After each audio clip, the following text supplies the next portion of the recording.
Have you ever heard someone say, if you're losing all of your friends, you must be the problem? Or if everybody's saying the same thing about you, it must be true? See, statements like that should be tailored to situations in which they truly do apply. The problem is that most people will say that to you with no substantiated evidence that that is what's really going on. There are situations where out of 100 people, one of those people is the only one telling the truth.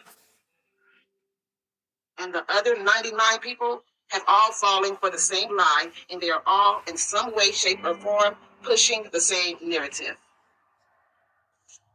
And it just might be a narrative that is toxic, irrelevant, and whose argumentative thesis is invalid. But they'll use numbers to politic and come to the conclusion that since out of 100 people, you are the only one who disagrees, that you must be wrong. They'll even go as far as to rally against you in effort and in hopes that they will drown out the truth. But I'm here to tell you today that if you have experienced this, you might actually be one in a million. You may actually be the voice of reason. And of course, many people ignore the voice of reason because it validates the truth that they are trying to avoid. Just think about it. Have you ever had a group of friends where everyone leans on you for financial support? And after so many trials and tribulations and helping these friends out and dishing out money and stopping everything you're doing to come to their rescue, you look around and you realize that you are being used. Now, one by one, you have to cut each of these friends off because not only are they draining your pockets, they are also draining your emotional and mental energy. And so you build up the courage to finally say no. No, I don't have money you can borrow. No, you can't come and stay with me. No, I can't pay your phone bill for you. No, I can't let you borrow my car.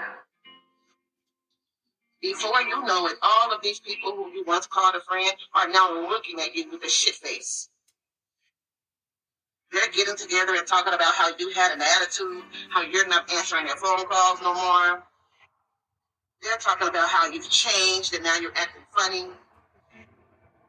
Nobody's talking about the thousands of times you've come to their rescue when they needed you.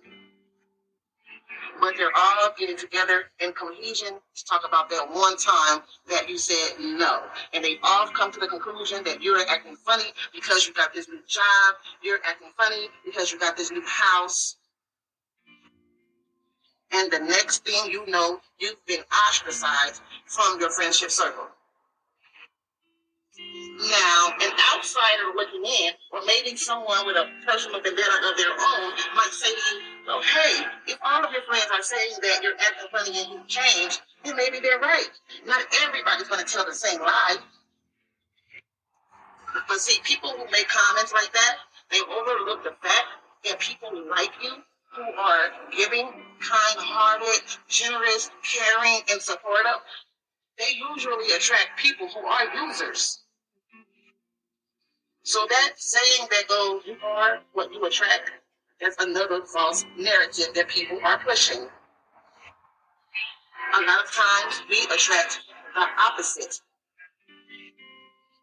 If you're a giver, you're going to attract takers. The chances that you being a giver are going to attract other givers are very slim. If you are a lover, most likely you are going to attract a hater. And the sad part about it is that you will look up and you will realize that that's all you attract are people who are opposite of you.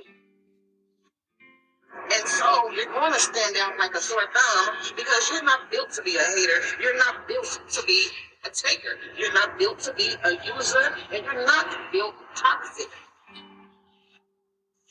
So the next time you find yourself outnumbered in a situation, just take some time to reflect and think about this. It takes a strong and powerful person to be able to stand against the wrong and still do right. You are not the problem. You are the solution.